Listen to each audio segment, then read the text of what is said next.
And new dads, listen up as we go over this week's highlights of what happened in the world of gaming. The Netherlands has ruled loot boxes illegal. Well, to clarify, loot boxes are anything that contains items that could be sold for real world value in the real world. The Netherlands Gaming Authority has given a warning to 4 unnamed games that have a total of 8 weeks to fix their loot box system or risk some fines. Rumor has it is those mystery games could be PUBG, Rocket League, surprisingly, Dota 2, and FIFA 18. The Gaming Authority has likened indie loot boxes that contains any item of real value is like that of a slot machine and should be regulated as such. I'm not sure this is one battle that is going to lead to the win of the war, but stay tuned and we'll have the latest as soon as it comes in. And a surprising move, Valve looks to be getting serious about games again.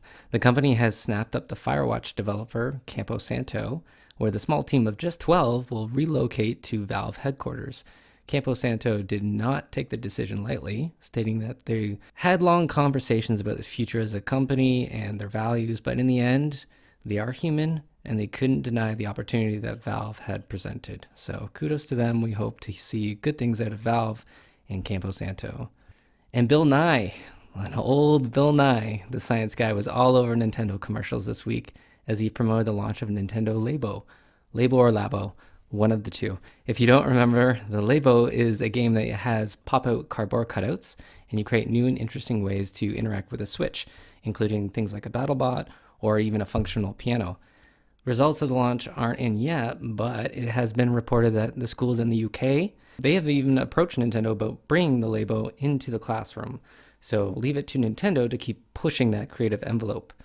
And on the topic of education, how about sending your kid to Fortnite University? Well, Ashland University of Ohio is offering $4,000 scholarships to Fortnite esports competitors that meet skill and academic requirements.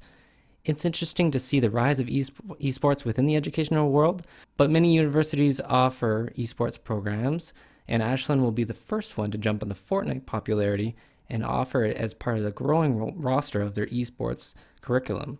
It's also a perfect excuse for dads to game with their kids and claim it's preparing them for post-secondary. And a little bit of gaming movie news.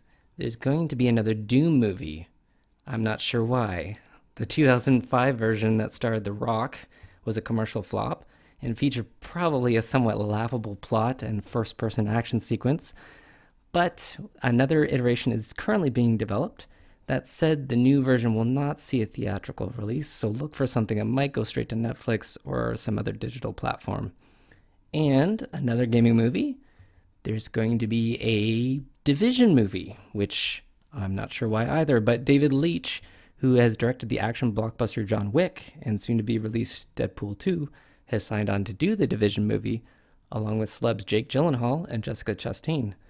For those who aren't familiar with The Division, the story follows a tactical unit that is dispatched to Manhattan in New York to find out the details about a recent biological attack. We'll see what happens when when and if the film comes out, but past history has told us that games to movies are pretty much a horrible idea.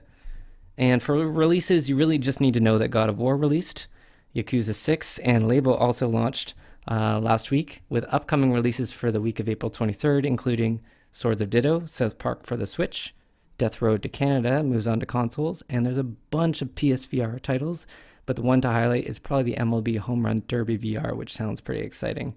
That's it for the gaming news for this week. Catch an up and tune in next time for another update.